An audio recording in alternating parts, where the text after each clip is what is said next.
Good morning, everybody.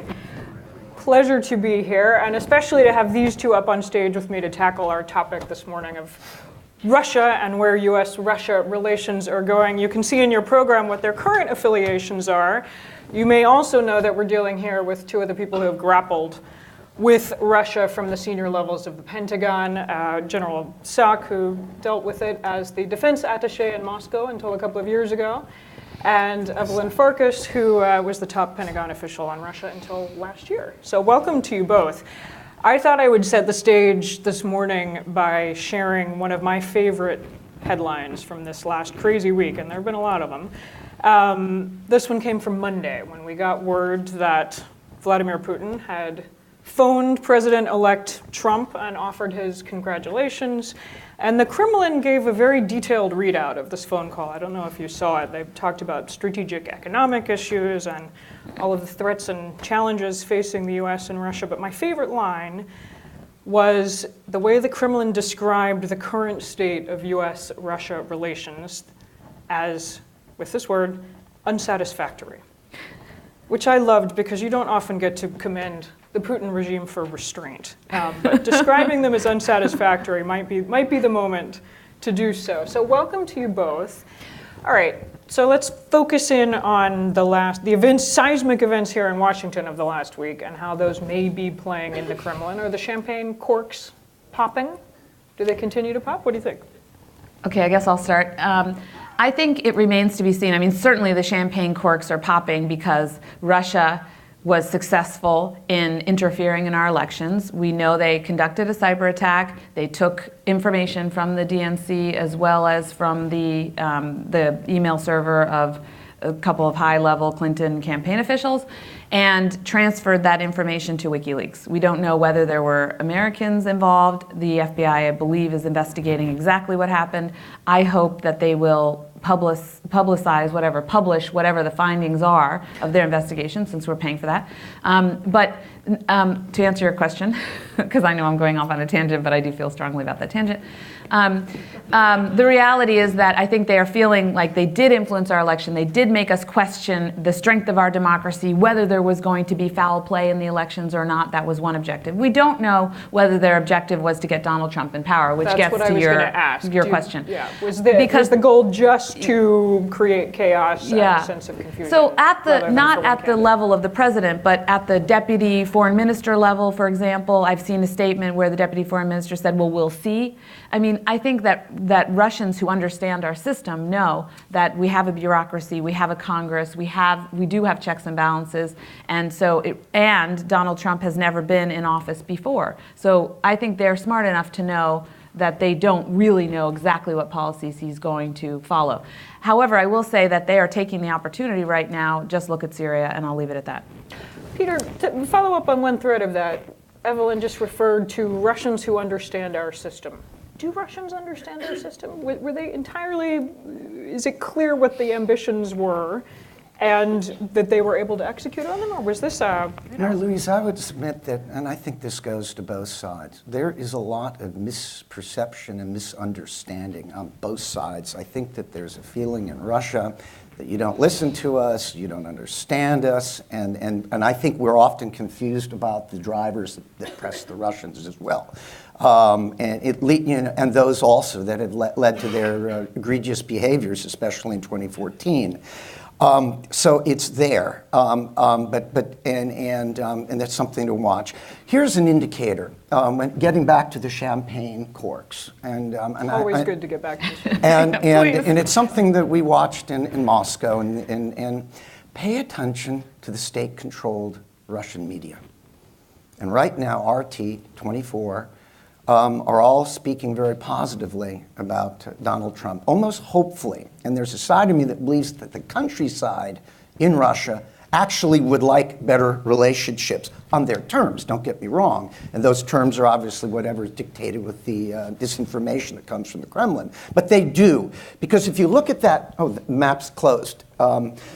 11 time zones, 143 million people. Ladies and gentlemen, that is 40% of the United States' population, 1/3 of the European Union's population, 1/8 of the People's Republic of China's population. This vast country, issues all over, and while they've been able to control mostly the narrative, they're actually quite stressed.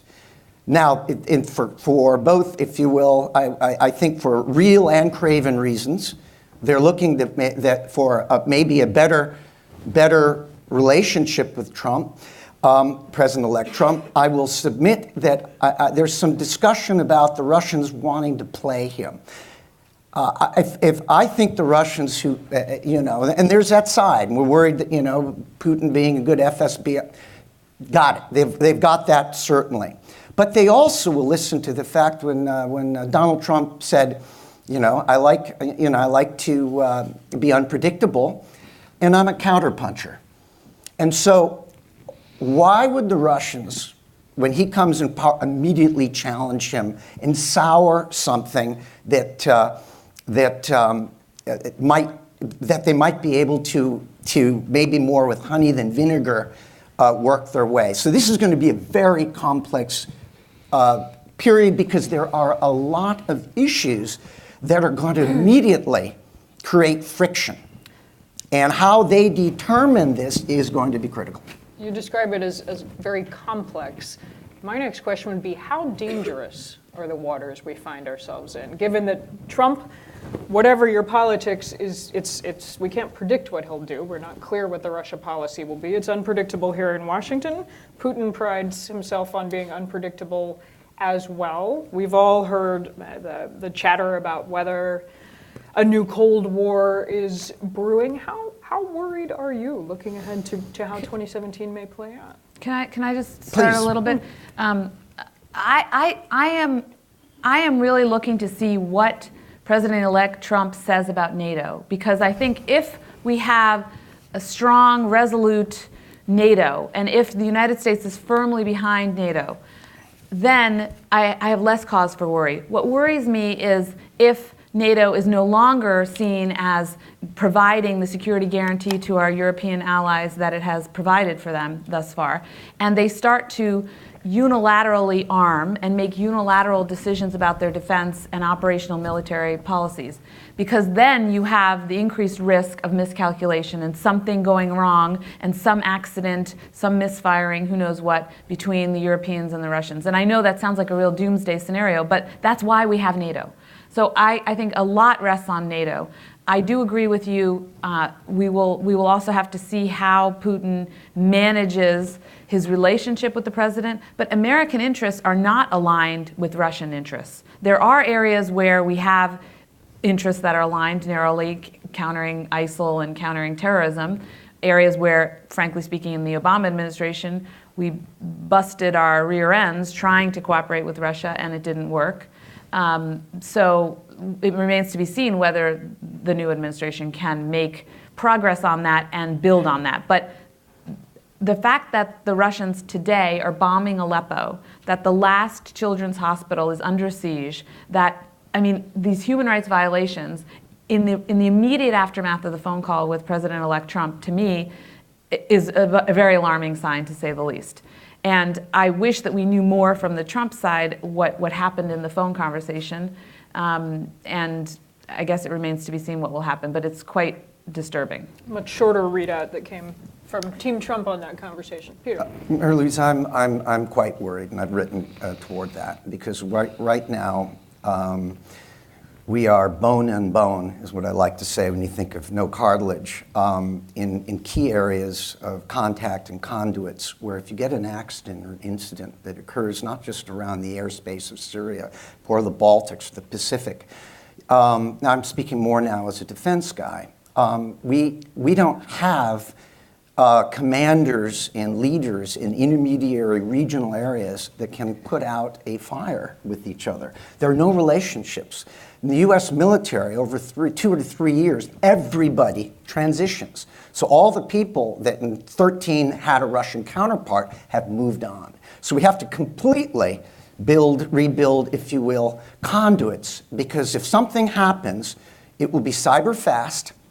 And if it gets to Moscow and Washington in a crisis, it's probably too late. You got to be able to work these issues. Now, That's one. There's such distrust and scar tissue and baggage built up between us. And I think one reason, and it goes back to Bush and before and the current administration, I think the Russians, and I think that's one reason they attempted to subvert it, because they thought that there would be no improvement, even though there may very well be no improvement with the current administration going in. But we are in a. What worries me when you have two Uber leaders is that you can end up, if things aren't going well and you don't have the good links, you could land inadvertently into brinksmanship really fast. And how do you talk everybody else off the ledge? In the Syria context, though, if I could, we do have a center. At the Central Command, there is a center where we can speak with the Russians if there are contingencies. But I agree with you overall, writ large, there isn't a dialogue. And I would just add on the strategic front, we do need to have a dialogue with the Russians just so they understand how dangerous their doctrine is when it comes to nuclear, cyber, and nuclear tactical and strategic. And I can talk more about that, but I do think that we need to have a high-level conversation with the Russians, not expecting a breakthrough, but we need to communicate with them. May I add one more thing? Please. NATO. I totally agree with that. For us, I would submit that NATO is the alliance, if you will, the core alliance of our civilization today. Let me get really lofty about it. And the EU is important too. These are not just, and I think increasingly the narrative of the Russians, NATO has a mission, and that's Article 5. But also within NATO, 70 years, in an area that used to be a charnel house every generation in Europe, there hasn't been a major conflict at all. And you did have a Greek-Turkish very short conflict in Cyprus. But Europe has been stable on the security side internally, and Russia should want that. And Russia's attempt to undermine and fracture NATO and the European Union in the long term will be deleterious, will be bad for Russia, because there you right now in Europe have splinter right. If things start to fall into little pacts and alliances that succeed, you're going to get right-wing movements, and right-wing movements in Europe traditionally are bad for Russia. Let me tease out a couple of threads you two just touched on. Evelyn, you talked about the importance of keep talking, keep channels of communication open, even if it feels like you're talking past each other, even if you don't feel like you're making progress. It's important to keep those channels open. Peter, you talked about distrust and scar tissue that have built up between Moscow and Washington. Is there some tiny window with a new administration coming in that has no scar tissue because Donald Trump has never had a foreign policy or a national security policy before? Is there some tiny window of opportunity there to, I hate to use the dreaded word, but reset? Well, let's move, we got to move on. We have to sort this out without acceding, if you will, to egregious behaviors. We need to be focusing on our areas of potential convergence, of which there are many. There are many, and I mean, there's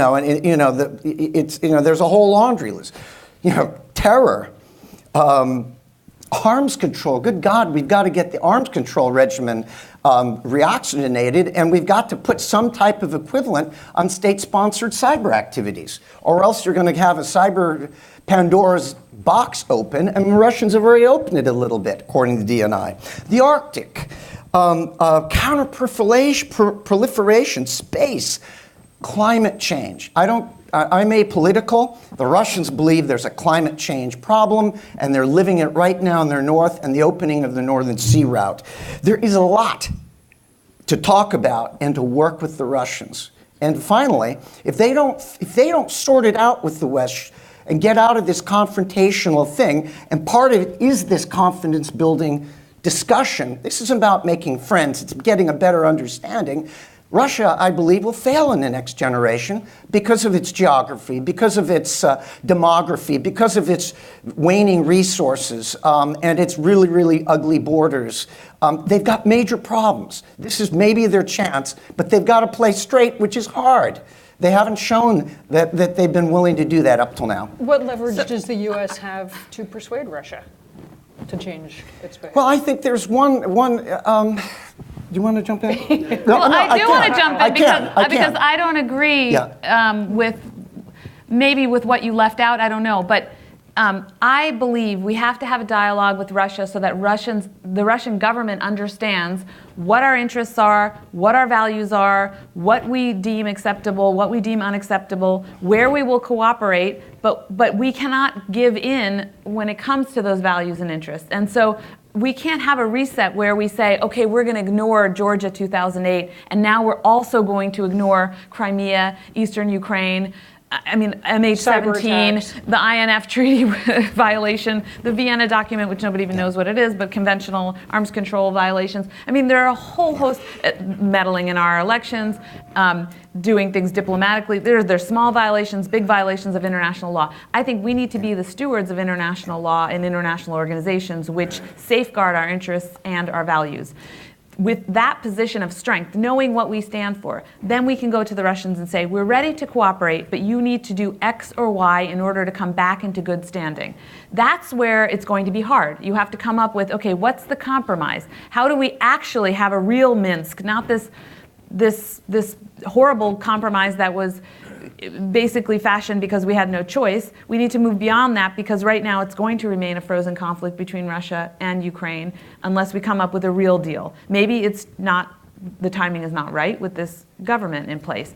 I do not have a problem with the incoming president having a more, having a rhetoric and a better relationship, if you will. I don't have a problem with trying to build confidence among them as people, as leaders. But I do think that our government has to remain strong with regard to our interests and values. I think we're in total agreement. And if I were to think of a very military-ish type turn, it's a dual-track policy. One, you're firm, you lay boundaries, you support your allies and proxies, and you push back on transgressions. Yet, the other side of that dual track is a very, very vigorous building of conduits for the reasons I talked about. You can do, I believe, both without, if you will, compromising on your own values. I think that Russia is nuclear tipped. And it will never be business as usual with the Russian Federation because they and us, if we get it wrong, can take each other and the world with us off the planet. We've got to continue to work this relationship hard and firmly, but patiently. And there's, in my mind, no alternative but to keep eyes wide open, hard-nosed engagement. We've been dancing around the cyber question, so let me lead you onto the dance floor now on cyber considerations and cyber intrusions. Some of you may have seen the head of the NSA, Admiral Mike Rogers, was speaking at a Wall Street Journal conference this week, and he said, and I'll quote, that what we have seen is a conscious effort by a nation state to attempt to achieve a specific effect. He didn't name the state, but given that his agency was one of many that was behind the DNI statement accusing Russia of trying to meddle, I think we can jump to the conclusion that that's who he was talking about. If this was a conscious effort by Russia to attempt to influence the US election, the obvious follow-up question is, so what should the US do about it? So let me throw that to you. What should the US do about it? So I think, first of all, I really think that Congress needs to investigate it, and I know Senator Lindsey Graham mentioned that he's in favor of having some kind of investigation because I think— Beyond what FBI and DNI have done? Well, because what has to happen is the American public needs to see how is it that evidence? He came to those conclusions, the evidence. And I understand that we have to protect sources and methods, and that may be why they've been so slow in coming forward and explaining to people. But I think they need to get out there and show us what they know to the best of their ability, again, without compromising sources and methods.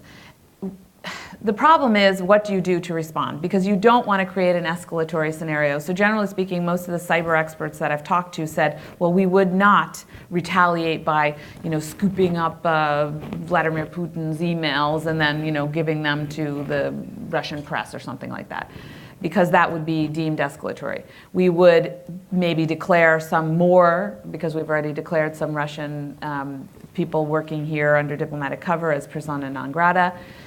There are probably other things we can do. We would look to other areas to express our concern. But frankly speaking, I don't know exactly what those tools are. I do know we do need to do something. We need to, first of all, deter them. So we need to tell them ahead of time, which I believe there were some reports that the administration did say, don't try anything else before Election Day. And then that was part of why they exercised restraint, because they were watching. If the Russians had done something, presumably we would have acted. Just from a big picture strategic point of view, because I understand none of us up here are cyber experts, but a former senior CIA official who I was asking recently about this said, look, a lack of consequences has consequences. It invites behavior to continue if you don't respond in some way that is visible. Peter, agree? A lack of consequences has consequences? Yeah, the cyber thing, for me, the cyber genie is, as nuclear weapons were the horrific genie of the end of the Second World War and the Cold War order. The post-Cold War order, it's cyber. And the Russians need to be put, look, if the DNI said they did it, I guess he just resigned. General Clapper, then they did it. And they have been effective January 20th. Effective January. Okay. Just talk to his people. This is not a protest resignation. Wasn't it Admiral Rogers though who said that they did it? Well, the statement that's come out was from all of the U.S. intelligence agencies. DNI, so what we have here is a large, and I don't know, I'm not privy to it, though I am an old cyber guy. The bottom line is something happened. Smart, and if you will, empowered people say they've done it. If they've done it, that is state-sponsored subversion. Subversion is getting into the government practices of another nation, and getting into the electoral process is indeed that. So, and they did it via cyber in one way or the other. They got to be put on notice, certainly off-channel, on-channel, but the response is really important because there are other ways to do it rather than cyber tit for tat. I go back to this cyber Pandora's box, the state-sponsored side. No society in the world today is ready for it, especially the civilian side, the business community, the social community. So you put the Russia. First of all, maybe they've already done it. I don't know. You leave cyber calling. They know we have great capability. They know it, and you just. Don't push us. We can do this, but we can go get them other ways, economically. There are other tools as well. But you've got to continue to build up, unfortunately, your cyber kit bag. Saying that simultaneously, just like in the Cold War, when you had unrestrained nukes early in the Cold War, you've got to get this whole thing under control with American diplomats, Russian diplomats, third-party diplomats. You got the Chinese and all. So this is a really scary space that if we don't get this thing under control soon, it could blow out in really, really ugly ways. I mean, there are probably economic sanctions, I should add, economic things that we could do. I don't know whether maybe we could consider, I'm not an expert on SWIFT and how that might work, cutting it off briefly to express our displeasure through yeah. banking channels. Okay. I'm going to open it up to questions from the floor in just a moment, so get yours ready. But let me flip one last, hopefully quick one to each of you, which is, if you had President-elect Trump's ear, or the ear of whoever emerges as his national security advisor, and you could tell him one thing to bear in mind, or one specific thing to do as he looks toward relations with Moscow, what would it be? The only way to stop Russia from breaking international law and invading its neighbors is to stand up to Russia, not to cave in, not to turn the other cheek and look away. Yeah, I concur, and I'll make a specific point within that is that don't ever think that building a relationship will give you license to threaten or subvert our allies and partners. That is non-negotiable, and you will get a reaction. All right, questions. We have microphones, so get your hand up. I see a couple over here. If you wait for the microphone, if you would tell us your name, if there's an affiliation you want to share, please keep your questions short so we can fit in a lot, and please keep them a question. Good morning, Joe Graziano with DOD Inspector General. Is there a risk here of reading too much into basically a couple campaign remarks. It would seem that we could all agree that President-elect Trump hasn't said a whole lot about Russia, other than a few campaign remarks. And do we risk for reading too much into that, taking a little bit of campaign rhetoric and blowing that up into an entire anticipated administration policy? So if I could, You go. I think there is a risk of reading into it too much. However, it's not just what President-elect Trump has said, it's also what his advisors have done and who they are. So the fact that they changed the Republican plank, I mean, and all you have to do is go up to Capitol Hill and know what the Republican, frankly, bipartisan plank is with regard to the non-NATO areas on Russia's periphery, those countries. They changed the plank so that there would no longer be an expression of support for Ukraine in the form of lethal weapons. That was a deliberate move by his folks.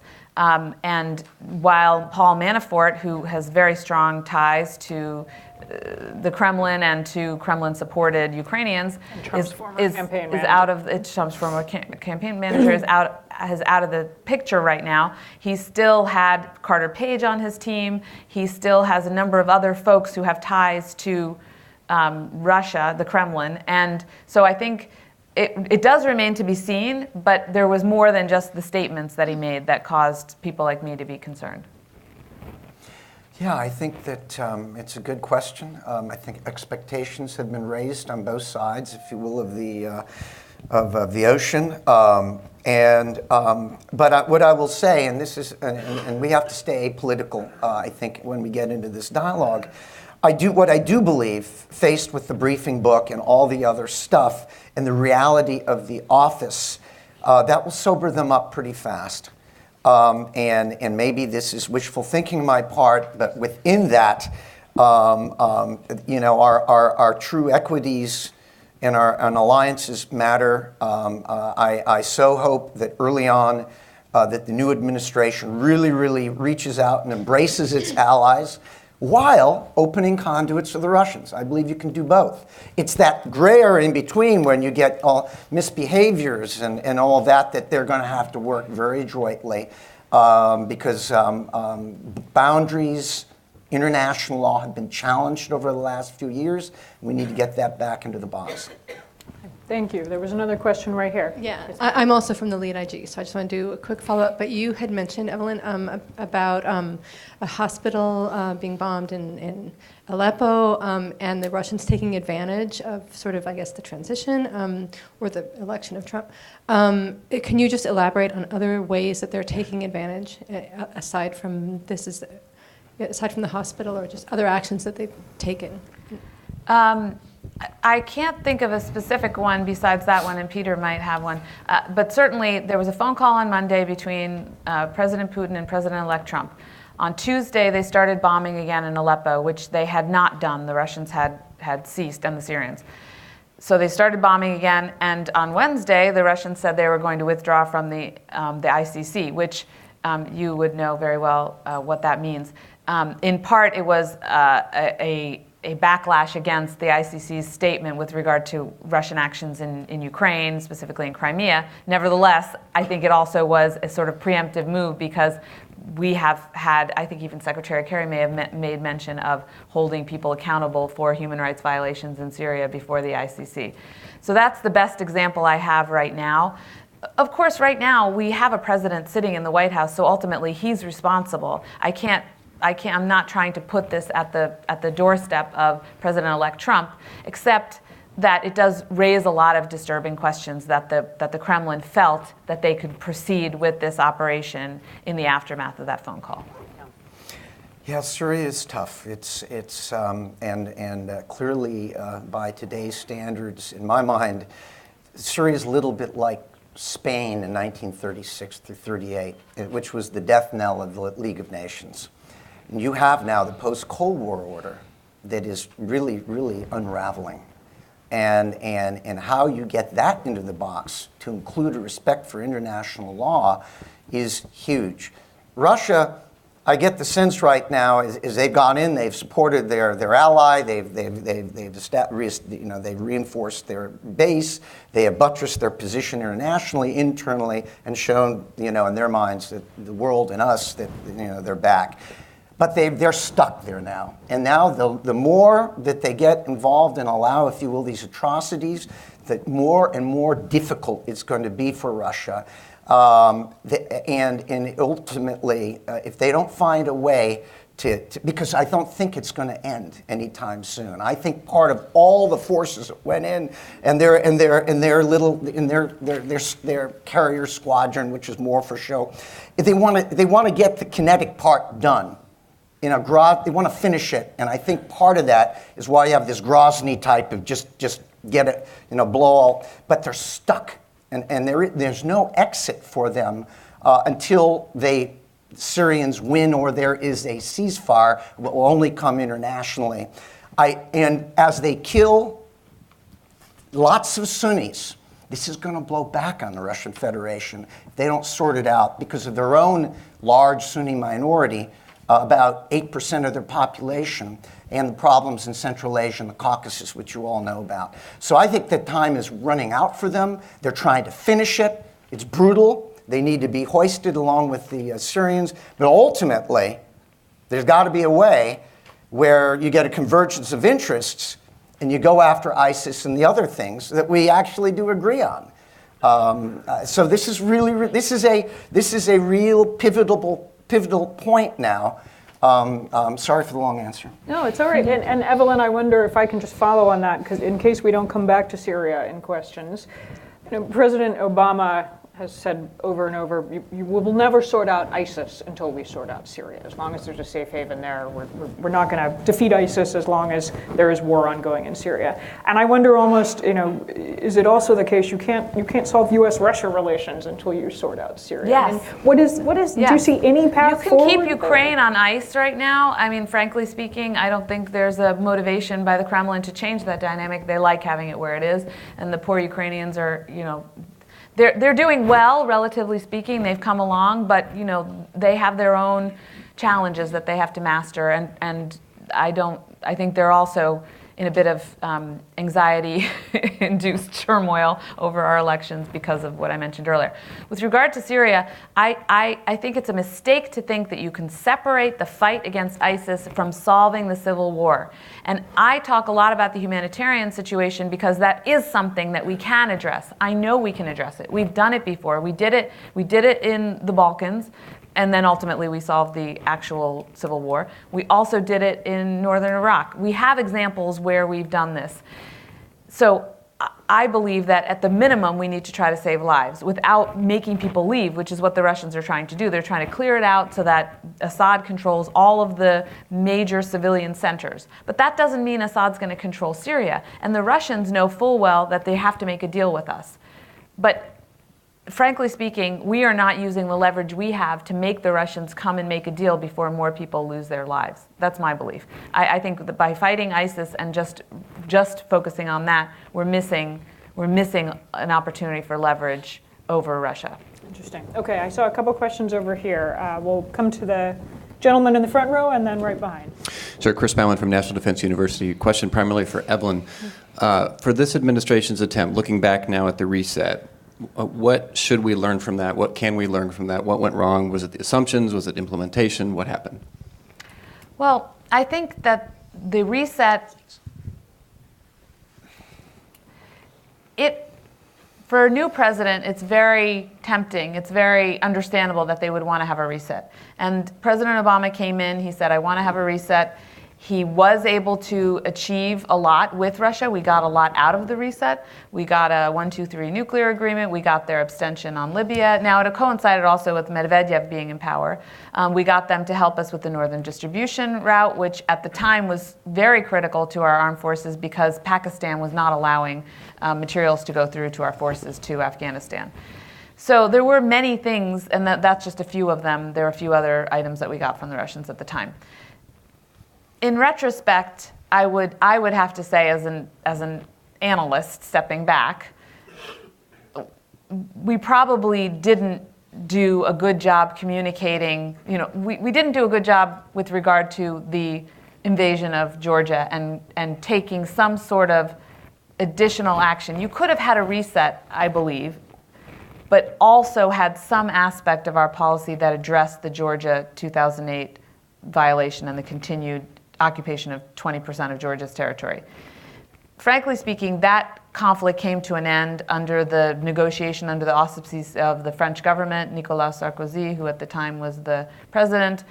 We probably could have done more diplomatically, economically, to, while we were resetting, address that situation, and we didn't. But I think hindsight is 2020. I would say, however, coming in now with the new administration, to turn away and disregard what the Russians did would only invite another, just as it made them feel that they could invade Ukraine to some extent. It would invite another such incursion by Russia somewhere else. Let me jump in, and just because I think it's a core question. I think that with the Russians, based on the reset, mechanical, transactional things initially started pretty well with arms, START 2 and all of that. Right, I but left that one out. philosophically, we are leagues apart. How we define a liberal democracy and the Russians define civil society or not are completely different.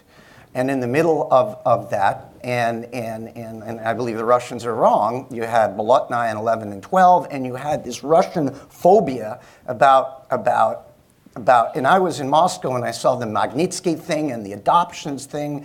I mean, it was ghastly. Even before Crimea, Ukraine and Crimea, it was ticking downwards. We could not, when you're a regime and you have false in part of your legitimacy is false, and you're selling a bill of goods to your population. Anything that will encourage civil society that allows you to question, if you will, the veracity of a kleptocracy or a social contract puts them and makes them very nervous. And this, I think, is the core thing above and beyond the mechanical things and the Ukraine thing, which was awful, and we saw it in Moscow. I do believe it was, in the Russian perspective, blinkered perspective, it was opportunistic, but they're thinking in the world of strategic defensive. They saw that Ukraine, a buffer zone, and all of that was turning, moving to the west, and they went in preemptively and aggressively within this strategically defensive thing. It was wrong, but I think it's the soft power issues that drove the Russians to do these hard power acts. So I think we're really actually pretty practical with the Russians on hard power things. But it's getting at, for us, the Russians will look at our use of the word democracy as a brickbat. And I would submit the Russian view is the word democracy maybe is not the word. Maybe they want to have a decent civil society where they can do things, but they want a strong leader, an autocratic leader. And that's kind of not how we see it. It's going to be something that the new group are going to have to hammer out together, and they're going to have basic, hard discussions to get at these core issues. Okay, we're going to try to fit in a couple more. I know you've got the mic, and then if you could hand it back, we'll just take two questions at once. So if you could ask your question, and we'll hand the mic back and take them both on at once. Hi. Dan Borges, author, retired Army. I've served in Europe during the end of the Cold War and in the Asia-Pacific area. And I was just wondering, a lot of the conversation has focused on Europe, NATO, the Middle East. I look back to the 60s and what happened with China and Russia and the whole Kissinger move and Nixon move there. What kind of leverage do we have in that part of the world to counter some of the potential Russian threat? All right, the Chinese question, and hold on, we're going to take one more, and then we'll take them on together. Good morning, Доброе утро. My name's Joel Wasserman. I'm pretty much a free agent. You folks are talking about prospects for a new Russia policy within a Trump administration, but it isn't at all clear that the Trump apparatus is capable of formulating or conjuring any sort of policy. They haven't proven capable of recognizing the diversity of parties in Syria. They haven't demonstrated any capacity for developing military doctrine. And Trump, throughout his life, hasn't demonstrated any capacity for any real deal making when there are consequences for negotiations falling apart or for one side not honoring its side of the deal. So I guess my question is, what is it that you think that institutions and policymakers outside of the president's administration, be it in Congress, be it in the military bureaucracy, be it in the intelligence community, or even civil society institutions like this one we're with right now, can do to help contain Russian aggression and the dangerous things that Russia has been setting forth throughout the world. Thank you. So, Peter, do you want to take the China one Very first? quickly. Can you put that map back up of Russia? I want to just get back for a quick second. Russia, 11 time zones. The map's going to come up just to remind us all. Russia is Eurasia. Russia is Eurasia. 20% of its population lives from the Urals to the Far East, 80% from the Urals to the West. China is not Russia's friend traditionally, historically, ethnically, or religiously. But I do believe in 0405, both sides, Putin and Part C, prudent, pragmatic, transactional foreign policy. We don't want to have any more problems in the Syria River. We Russians got problems in the West. China is looking to the South China Sea. And I believe that, and that I think will hold for a while. But in the longer time, when China becomes even more resource rapacious, and you're reading about the illegal Chinese logging and all of that, and the hills of Manchuria are eventually going to go brown like they are in North Korea. I mean, there's going to be nothing left. And then they're going to look north at the Russian Far East, the bulk of which was unpopularly annexed from the Qing dynasty in the mid-1800s. So the Russians have got a long-term problem. Officially, it's a little bit like Lord Voldemort. The Russians will never say anything negative about China, ever. But privately, they see a generational challenge. Did you I would agree with that. Sorry, did you use the term resource rapacious? Yes. I love it. I'm going to steal that one. He has a lot of these words like brickbat and, Yeah, military writing, not. There you go. Anyway, I think I would agree completely that the sober-minded Russians who think strategically and about the long term, and the ones who also say in arms control settings, well, we can't just talk with you, we need to include other countries, are those Russians who are worried about China down the road when it comes to nuclear weapons, as well as all the other things that Peter mentioned. So I don't see them as naturally being allies, although in the short run, we do have to watch how they align. And the area that I have the most concern about is in the South China Sea, where the Chinese have been creating these fake islands. Also in the East China Sea, where they're challenging the Japanese. Those two countries are now aligned as non-status quo powers, challenging boundaries in the international order, the essential negotiated compromise that you have within the UN Charter between sovereignty and the rights of minorities and humans. So I would just say that on the other question. Can I jump just 15 seconds on this? We have a COCOM. She's in charge, not me. We have a COCOM driven. We have a policies driven out of Washington, but the COCOMs can execute a lot of those policies. PACOM, EUCOM, they got to have their foreign policies coordinated with a nation like Russia, which is Eurasia. And what you don't want is PACOM actions and EUCOM actions that are not well, and push them both simultaneously into a mindset where being isolated and contained, and you drive them into some transactional near-term relationship, which is dangerous. Let me let you finish what you had on China and then take on I what's want to actually actually a great go to the ending civil question. society question. Non-presidential channels of influence. What do Yeah, you got? I think it's really important. So one of the things that has disturbed me from when I was in government to the present time, and I've been a year out of government now, that I already touched upon earlier when I said that the government needs to investigate and publish what they find, is the lack of information that we're sharing with NATO allies. So we need to reclassify things so that we can information from the intelligence community, from the US government, so that we can share it with NATO allies. Then we need to declassify information so that we can share it with the American public and the world writ large. So I think that's very important. And then all of you need to go and ask the tough questions and make the media cover the real issues, because one of the things that I found most alarming coming out of this last 18-month campaign, which, by the way, is ridiculous and should be unacceptable to all of us. We should make it shorter. It's a topic for another panel. Was the fact that real issues were not covered sufficiently, and what does it mean to build a wall? How much does it cost? Do you need to move people? I mean, what are the real implications of these banner policies? I think were not addressed sufficiently. So we need to hold the media accountable. The American people need to care about these issues, and they need to ask the media, can you please stop talking about that one issue, the emails, what have you, and cover also what's going on in Syria and what the US government's doing and what the Russian government's doing.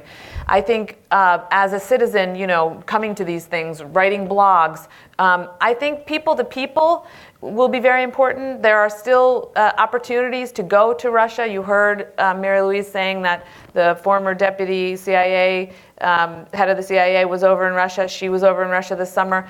There are opportunities to go study Russian, go talk to Russians. I think the more we engage also internationally, rather than shut ourselves off, because it's America in the front, but it's not America first. Thank you. Thanks to you all. We are out of time. Thank you for a great panel, which I think we could all agree we could go on for an hour. Evelyn, Peter, thank you very much. Thank you.